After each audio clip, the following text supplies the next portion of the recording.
Hello दोस्तों, स्वागत है आपका वॉच गोगो में। और ये फैक्ट है कि फैंटास्टिक फोर फर्स्ट स्टेप्स देखने के बाद एक चीज जाहिर हो गई है कि उसका कर्स टूट गया है। हमारे पास अब एक ऐसी फैंटास्टिक फोर मूवी है जो सच में डिलीवर करती है। सिर्फ फैंस नहीं, क्रिटिक्स भी इस पर बहुत अच्छे से तारीफ कर रहे हैं। और जो सबसे बड़ी कंप्लेंट है उन लोगों को वो कि ये फिल्म थोड़ी और लंबी होती तो अच्छा होता, ये बात बताती है कि फिल्म कितनी अच्छी है। अब इस फिल्म की पोस्ट क्रेडिट सीन की जो थ्योरी है वो बहुत क्रेजी है, और यहाँ मैं आपको एक फॉर्मल स्पॉइलर वार्निंग दूंगा। मुझे लगता है ये थोड़ी और लंबी होनी चाहिए थी, लेकिन शायद मैंने समझ लिया कि डॉक्टर डूम के छोटे से लुक का मतलब क्या है। और इसका मतलब शायद मैंने एवेंजर्स डूम्सडे के इनिशियल प्लॉट को समझ लिया है, और मैं बस कोई वाइल्ड थ्योरी नहीं मार रहा बिना किसी प्रूफ के। जो मैंने जोड़ा काटा, उसका गुणागान किया, उसके बाद ही मैं पूरा लगा करके समझाऊंगा, जो बहुत ही स्पेसिफिक और एक्साइटिंग तरीके से डॉट्स कनेक्ट करेगी। मेरे साथ बने रहिए, मेरी थ्योरी पूरी सुनिए, और वीडियो के एंड आपको पता चल जाएगा कि हम आगे क्या एक्सपेक्ट कर सकते हैं। क्योंकि ये मार्वल का अब तक का सबसे एपिक सेटअप हो सकता है पिछले कुछ सालों में। शायद ये वो मोमेंट है जब हमारा फेथ एमसीयू में फाइनली रिस्टोर हो जाए। इस मूवी के काम करने के लिए मार्वल की कास्टिंग का परफेक्ट होना बहुत जरूरी था, और मैं गारंटी के साथ कह सकता हूँ कि उन्होंने ऐसा किया है। सच कहूं तो मैं पहले थोड़ा स्केप्टिकल था पेड्रो पास्कल को रीड के रोल के लिए जब अनाउंस किया, और जब जोसेफ क्विन को जॉनी के लिए किया, लेकिन दोनों ने मेरी सोच बदल दी। पेड्रो पास्कल ने बखूबी रीड के इंटेलेक्ट को दिखाया है और उसे पूरी तरह से अच्छे से निभाया है। और वेल, वेनेसा कर्बी या Sue Storm, she was the heart of the team, और वो पूरी तरह शाइन करती है। नो डाउट वो बेस्ट थी। ये सुन के थोड़ा सरप्राइज होगा, लेकिन ये मार्वल की पहली मूवी है जो हर 5 मिनट में गूफी कॉमेडी पर डिपेंड नहीं करती। हर कैरेक्टर अपने आप को सीरियसली लेता है, स्टेक्स असली लगते हैं, और अर्थ 828 का वो कॉमिक बुक वाइब अर्थ 616 से ज्यादा फेथफुल है। मूवी को कुछ एक्स्ट्रा 10-15 मिनट मिलते तो हैं शायद इस दुनिया को थोड़ा सेटअप करने के लिए, थोड़ा ब्रीदिंग रूम लेकर आने के लिए, लेकिन क्या ये कमजोर बनाता है इस मूवी को? बिल्कुल नहीं। जो मुझे सबसे ज्यादा पसंद आया है वो ये है कि फैंटास्टिक फोर के हर एक मेंबर को स्मार्ट दिखाया गया है, बहुत स्मार्ट। जॉनी को रेकलेस शो ऑफ नहीं बनाया गया है, और बेन को सेल्फ हेटिंग आदमी नहीं बनाया गया कि ओ मैं तो मॉन्स्टर हूं। इस बार बताया गया है कि जॉनी स्पेस मिशन में क्यों गया था, और वो डिजर्विंग था, क्योंकि वो अपने राइट्स में एक ब्रिलियंट एस्ट्रोनॉट है, सिर्फ साथ चलने वाला नहीं। उसने फिल्म में 2 बार अपनी जान देने का एक पार्ट दिखाया था। लास्ट वर्जन में भूल जाते हैं कि सब साइंटिस्ट हैं, पर रीड रिचर्ड्स सबसे ज्यादा इंटेलिजेंट है, ये फैक्ट है। अब मूवी साइड पे रखते हैं, मिड क्रेडिट सीन्स देखिए। डॉक्टर डूम ऑफिशियली एमसीयू में आ चुका है, और जो छोटा सा हिस्सा हमने देखा उससे मुझे लगता है कि मैंने समझ लिया है कि उसका प्लान क्या है और कैसे वो डायरेक्टली अवेंजर्स डूम्सडे से कनेक्टेड है।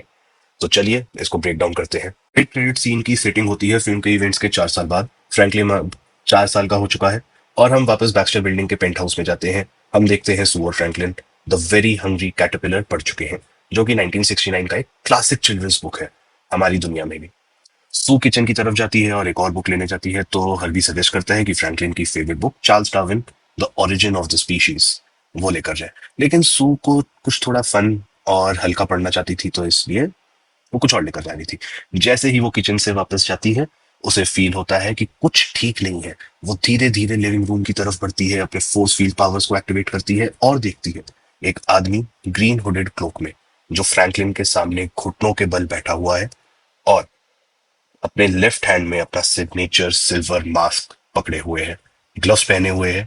और ये है डॉक्टर डूम का सबसे पहला अपीयरेंस मार्वल सिनेमैटिक यूनिवर्स में। फ्रैंकलिन जैसे लगता है डूम के चेहरे की तरफ अपना हाथ बढ़ा रहा है, जो ये इंप्लाई करता है कि डूम ने अभी अपना मास्क उतारा हुआ है। लेकिन विक्टर वॉन डूम का चेहरा देखकर फ्रैंकलिन डरा नहीं, बल्कि उस तरफ अट्रैक्टेड लग रहा है। ये वो चीज है जो एक डिसफिगर्ड विक्टर वॉन डूम कभी नहीं करता। तो क्या इसका मतलब आरडीजे का डॉक्टर डूम डिसफिगर्ड नहीं होगा? अब नोटिस करो डूम की बॉडी लैंग्वेज। उसका राइट हाथ फ्रैंकलिन के आर्म पर जेंटली रखा हुआ है, किसी डराने वाली वे में नहीं, बल्कि काफी काम और सॉफ्ट तरीके से, जैसे वो कनेक्शन बनाने की कोशिश कर रहा हो, या उसे अपनी तरफ जीतने की कोशिश कर रहा है। और यहीं से आती है मेरी थ्योरी। मुझे नहीं लगता कि डूम फ्रैंकलिन को किडनैप करने आया है। वो इतना रेकलेस नहीं है, और सबसे इंपॉर्टेंट बात, वो इतना बेवकूफ भी नहीं है। उसे पता है कि गैलेक्टस तक फ्रैंकलिन को नहीं उठा पाया, और वो तो सिर्फ कुछ साल पहले की बात है। अगर डूम ने फोर्स यूज किया तो सू प्रॉब्लम क्रिएट कर देगी, उससे डूम का मिशन रुक जाएगा। इसलिए मुझे लगता है कि डॉक्टर डूम यहाँ हेल्प मांगने आया है, या कम से कम प्रिटेंड कर रहा है कि उसे हेल्प चाहिए। एक विजुअल चेंज भी हो सकता है जो रूसो ब्रदर्स ने जानबूझकर किया हो, जो सजेस्ट करता है कि आगे के सीन्स में डॉक्टर डूम को बैक्स्टर बिल्डिंग के अंदर काफी बार दिखाया जाएगा। मैं फिल्म में बैक्स्टर बिल्डिंग का कारपेट की बात कर रहा हूँ, जो पहले ब्लू था लेकिन पोस्ट क्रेडिट सीन में वो ऑरेंज हो चुका है। अब हाँ, हो सकता है रीड और सू 4 साल के टाइम जंप में घर को रेनोवेट करे, लेकिन मुझे लगता है मार्वल और रूसो ब्रदर्स इस विजुअल चेंज के पीछे कुछ स्पेसिफिक रीजन रख रहे हैं। देखो, जो डूम का पूरा एस्थेटिक है वो हमेशा से ग्रीन ही रहा है, उसका क्लोक, आर्मर, सब कुछ। और अगर उस ग्रीन को ब्लू बैकग्राउंड के अगेंस्ट रखो तो वो ज्यादा हाईलाइट नहीं होता।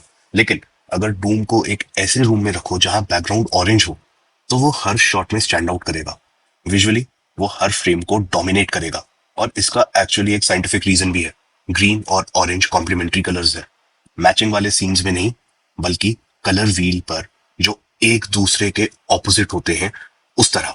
जब कॉम्प्लीमेंट्री कलर्स को साइड बाय साइड रखा जाता है तो वो मैक्सिमम कॉन्ट्रास्ट क्रिएट करते हैं, जिससे स्क्रीन पर वो ज्यादा ब्राइट और इंटेंस दिखते हैं। यही प्रिंसिपल फिल्म मेकर्स और कॉमिक आर्टिस्ट बहुत ही डेकेड से यूज करते आ रहे हैं। सोचो, जोकर के ग्रीन बालों के साथ कॉन्ट्रास्ट उसके पर्पल सूट का, या स्पाइडरमैन के रेड कॉस्ट्यूम के साथ न्यूयॉर्क के ब्लू टोन वाले स्काईलाइन के अगेंस्ट। अब आप ये पूछ सकते हो कि स्पेसिफिकली ऑरेंज ही क्यों, रेड, येलो या पर्पल क्यों नहीं? तो बात यह है, रेड और ग्रीन भी टेक्निकली कॉम्प्लीमेंट्री है, लेकिन रेड कभी कभी डेंजर, एंगर या अग्रेशन को सिग्नल करता है, जो ये दिखाता है कि डूम एक एक्टिव थ्रेट है। येलो ग्रीन से काफी क्लोज होता है, तो वो वैसा शार्प कॉन्ट्रास्ट नहीं देगा। और पर्पल रूम के वार्म टोन्स के साथ क्लैश करेगा, और हो सकता है कि थैनोस का कंपैरिजन भी आ जाए उससे। तो जब मार्वल ने बैक्स्टर बिल्डिंग का प्राइमरी कलर ब्लू से ऑरेंज में शिफ्ट किया, वो बस रूम पेंट नहीं कर रहे थे, वो एक स्टेज सेट कर रहे थे। ऐसा स्टेज जहां डूम सिर्फ अपीयर नहीं करेगा, वो हर फ्रेम का सेंटर पॉइंट बन जाएगा। हर सीन में उसका प्रेजेंस फील होता है। और मेरे लिए ये एक क्लियर साइन है कि डॉक्टर डूम अवेंजर्स डूम्सडे में इस बिल्डिंग में काफी टाइम तक रहने वाला है। आप बस किसी विलन के कलर स्कीम के हिसाब से सेट चेंज नहीं करते, जब तक वो विलन स्टोरी में मेजर और इम्पैक्टफुल रोल नहीं निभा रहा हो। और अगर डूम यहाँ स्टे कर रहा है, फ्रीली बैक्स्टर बिल्डिंग के अंदर वॉक कर रहा है, तो इसका मतलब ये नहीं कि वो फैंटास्टिक फोर से फाइट करने आया है। कम से कम अभी के लिए तो नहीं। उन्होंने कारपेट का कलर चेंज कर दिया, तो छोटी सी रेनोवेशन हुई है। डूम्सडे कुछ साल बाद सेट है, रेनोवेशन देख के अच्छा लगेगा। जो मोस्ट ऑडियंस डूम को फ्रैंकलिन के किडनैप करने की बात कर रहे हैं, वो सिर्फ इसलिए क्योंकि बैकग्राउंड में थोड़ा विलेनस सा म्यूजिक बज रहा है, जो रूसो ब्रदर्स ने बहुत इफेक्टिवली यूज किया है ऑडियंस को मिसडायरेक्ट करने के लिए। मुझे लगता है जब हम ये सीन अवेंजर्स डूम्सडे में पूरी तरह से देखेंगे, तो वो डार्क और ड्रामेटिक म्यूजिक धीरे धीरे फेड हो जाएगा, और तब हमें डूम का फुल फेस देखने को मिलेगा, जिसे रॉबर्ट डाउनी जूनियर प्ले कर रहे हैं। एकदम शैटर्ड दिख रहा होगा, ना गुस्से में, ना ही मेनेसिंग या डरावना, बस पूरी तरह से टूटा हुआ, ब्रोकन। और जब सू उसे ऐसे देखेगी, मुझे लगता है वो उसकी मदद करने को तो ऑफर करेगी। तो हाँ, डूम फैंटास्टिक फोर के पास विलन बन के नहीं, बल्कि मदद मांगने के बहाने से जाएगा। और तुम पूछ रहे हो कि उसे फैंटास्टिक फोर से क्या ही मदद चाहिए, तो सुनो, मुझे लगता है विक्टर उनको इनकर्जन्स के बारे में बताएगा। वो उनको वार्न करेगा कि अर्थ 828 एक और यूनिवर्स के साथ टकराने वाली है। और जब वो इस बात को एक्सप्लोर करेंगे, तो रीड और डूम को रियलाइज होगा कि वो दूसरा यूनिवर्स अर्थ 616 है, यानी कि मेन एमसीयू टाइमलाइन। तब वो दोनों मिलकर इस प्रॉब्लम का सॉल्यूशन ढूंढने की कोशिश करेंगे। क्योंकि ये मत भूलो कि रीड और विक्टर दोनों ही सुपर जीनियस साइंटिस्ट हैं। बस फर्क इतना है कि विक्टर थोड़ा और आगे है, क्योंकि रीड के पास एक मॉरल कंपस है जो उसे कुछ चीजें करने से रोकता है, लेकिन डूम के पास ऐसा कोई रिस्ट्रिक्शन नहीं है। अब जब उन्हें ये पता चल जाता है कि अर्थ 828 अर्थ 616 से टकराने वाली है, तब वो फैंटास्टिक फोर के स्पेस शटल में बैठकर अर्थ 616 की तरफ जाएंगे। और यही हमें ले जाता है थंडर के पोस्ट क्रेडिट सीन की तरफ। हो गया ना फुल सर्कल? अब मुझे पता है फैंटास्टिक फोर के एक्सेल्सियर स्पेसशिप में सिर्फ 3 फिन्स थे, जबकि थंडरबोल्ट्स वाले शटल में 4।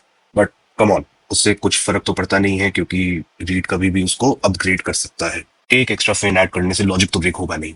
अगर मुझे इन सीन्स को टाइमलाइन पर प्लेस करना हो, तो फैंटास्टिक फोर का मिड क्रेडिट सीन होगा अवेंजर्स डूम्सडे के स्टार्टिंग में, जबकि थंडरबोल्ट्स का पोस्ट क्रेडिट सीन आएगा डूम्सडे के सेकेंड हाफ में। अब सवाल ये उठता है कि डॉक्टर डूम फैंटास्टिक फोर का दोस्त बनने का नाटक क्यों ही करेगा। तो मेरा जवाब यह है, रॉबर्ट डाउनी जूनियर का विक्टर वॉन डूम इसी यूनिवर्स से है, यानी अर्थ 828 से। तो उसने सब कुछ देखा है, बैक्सटर मिशन से लेके फैंटास्टिक फोर के राइज तक, और फिर जब तक गैलेक्टस आया और बोला कि वो अर्थ को छोड़ देगा अगर उसे फ्रैंकलिन दे दिया जाए। यही वो मोमेंट था जब विक्टर को समझ आ गया कि ये बच्चा सिर्फ स्पेशल नहीं है, हो सकता है ये उसी चीज के लिए है जो विक्टर हमेशा से चाहता था। विक्टर सोचता है कि अगर फ्रैंकलिन की पावर गैलेक्टस को भी पीछे हटने पर मजबूर कर सकती है, तो शायद उस पावर का यूज करके वो कुछ और भी बड़ा बना सकता है, कुछ ऐसा जैसे बैटल वर्ल्ड। लेकिन बात यह है कि विक्टर जानता है कि फोर्सफुली कुछ भी करना बेकार है। वो देख चुका है कि जब गैलेक्टस ने ज्यादा जोर जबरदस्ती करी तो उसका क्या रिजल्ट निकला था। उसे पता है कि फैंटास्टिक फोर फ्रैंकलिन को किसी भी हालत में प्रोटेक्ट करेंगे, इसलिए वो बंदूक ताने नहीं आता। उसे पता है कि उसे लंबी गेम खेलनी पड़ेगी, उसे उनका ट्रस्ट जीतना पड़ेगा, उसे एक दोस्त, एक साइंटिस्ट, एक लॉजिकल और पीसफुल वॉइस बन के अपीयर होना होगा। इनफैक्ट मुझे ये सुन के बिल्कुल सरप्राइज नहीं होगा अगर अवेंजर्स डूम्सडे में ये रिवील हो कि रीड और सू पहले से विक्टर को जानते हैं। शायद उनको लैटवीरिया में हो रहे अपराइजिंग के बारे में पता था और इसी वजह से फ्यूचर फाउंडेशन असेंबली में कोई लाइट वेरियन रिप्रेजेंटेटिव नहीं था। हो सकता है रीड और डूम पहले भी लीडरशिप और आइडियोलॉजीज को लेकर क्लैश कर चुके हैं। देखो, मेरा थ्योरी ये है कि डॉक्टर डूम को फ्रैंकलिन की जरूरत इसलिए पड़ेगी क्योंकि उसने फ्रैंकलिन को अपनी माँ को जिंदा करते हुए देखा। मतलब जो इम्पॉसिबल लगता है वो फ्रैंकलिन ने कर दिया। फ्रैंकलिन ने लाइफ और डेथ के बीच के उस रिलेशन को तोड़ दिया जो वापस लाने का कमाल कर दिया उसने। तो क्या होगा अगर डॉक्टर डूम को भी किसी को वापस जिंदा करना हो जो विक्टर वॉन डूम को सच में अनस्टॉपेबल बना दे। इसका मतलब ये भी हो सकता है कि डॉक्टर डूम अपने असली इरादे अवेंजर्स डूम्सडे के बीच में या क्लाइमैक्स में रिवील करेगा। तब उसे अपनी एक्टिंग छोड़नी पड़ेगी। मतलब वो और मास्क पहना नहीं जाएगा और सीधा फ्रैंकलिन को किडनैप करने के बजाय वो उसका दिमाग घुमाएगा, उसके इमोशंस को बेंड करेगा और उसे उसके पेरेंट्स के खिलाफ कर देगा। मार्वल की आने वाली अवेंजर्स डूम्सडे और सीक्रेट वॉर्स मूवीज 2015 की सीक्रेट वॉर्स कॉमिक्स से हेविली इंस्पायर्ड है। और उस कॉमिक्स में मल्टीवर्स टूट रहा है और डूम एक बैटल वर्ल्ड क्रिएट करता है, एक आर्टिफिशियल प्लेनेट जो मरती हुई रियलिटीज से बना हुआ है। वहां वो गॉड एम्परर ऑफ डूम बन के रूल करता है। कॉमिक्स में डूम की पावर मॉलिक्यूल मैन से आती है जो एक इंपॉर्टेंट फैंटास्टिक फोर का विलन है और बैटल वर्ल्ड को स्ट्रांग रखता है। लेकिन एमसीयू में अब तक मॉलिक्यूल मैन का नहीं दिखाया गया, ना कोई नाम और निशान। तो एमसीयू में शायद डॉक्टर डूम फ्रैंकलिन रिचर्ड्स को पावर सोर्स के रूप में यूज करेगा, क्योंकि फ्रैंकलिन के पास रियलिटी को शेप करने की और नए वर्ल्ड्स बनाने की भी एबिलिटीज है। डूम के लिए फ्रैंकलिन सिर्फ एक गिफ्टेड बच्चा नहीं बल्कि पावर का एक बहुत बड़ा सोर्स है, एक लिटरल गॉड मेकिंग इंजन। और जैसे मल्टीवर्स इंकर्जन्स की वजह से टूट रहा है, डूम देख रहा है एक मौका कि वो सिर्फ सरवाइव नहीं करेगा बल्कि उस बच्चे से राज करेगा। मार्वल की लीप कॉन्सेप्ट आर्ट में डूम क्लासिक ग्रीन क्लोक को छोड़कर पूरी तरह से व्हाइट में दिख रहा है। उसके साथ सू स्टॉर्म और फ्रैंकलिन रिचर्ड्स भी हो सकते हैं। मुझे लगता है अवेंजर्स डूम्सडे की शुरुआत में डूम फैंटास्टिक फोर का ट्रस्ट जीतेगा, उनको इनकर्जन्स के बारे में बताएगा, वॉर्न करेगा, उनकी मदद से अर्थ 616 तक ट्रैवल करेगा। लेकिन जब वो वहां पहुंच जाए तब डूम की असली चाल शुरू हो जाएगी। वो टर्न कर जाएगा। डूम्सडे और सीक्रेट वॉर्स सिर्फ मल्टीवर्सल कहानी नहीं रहेंगी, वो पर्सनल हो जाएंगी। और हाँ, डायरेक्टर मैक शैकमैन ने कंफर्म किया है कि रॉबर्ट डाउनी जूनियर डूम है और स्टैंडिंग नहीं है। आरडीजी के डूम का फेस शायद क्लाइमैक्स में रिवील होगा और वो फेस शायद डिसफिगर्ड होगा जैसे कॉमिक्स में भी होता है। कॉमिक्स में डूम को एक मशीन ने चोट पहुंचाई थी जब वो अपनी माँ से बात करने की कोशिश कर रहा था और उसका मास्क जलते हुए उसके चेहरे से चिपक गया, जो उसका फेस परमानेंटली स्कार हो गया था। इसलिए डूम की सबसे बड़ी वीकनेस उसका अपना ईगो है। तो ये पूरा सेटअप दिखाता है कि डॉक्टर डूम फ्रैंकलिन की ताकत का फायदा उठाना चाहता है और ताकि वो अपनी डोमिनेशन का सपना पूरा कर सके। और उसका प्लान अवेंजर्स डूम्सडे और सीक्रेट वॉर्स में धमाकेदार तरीके से सामने आएगा।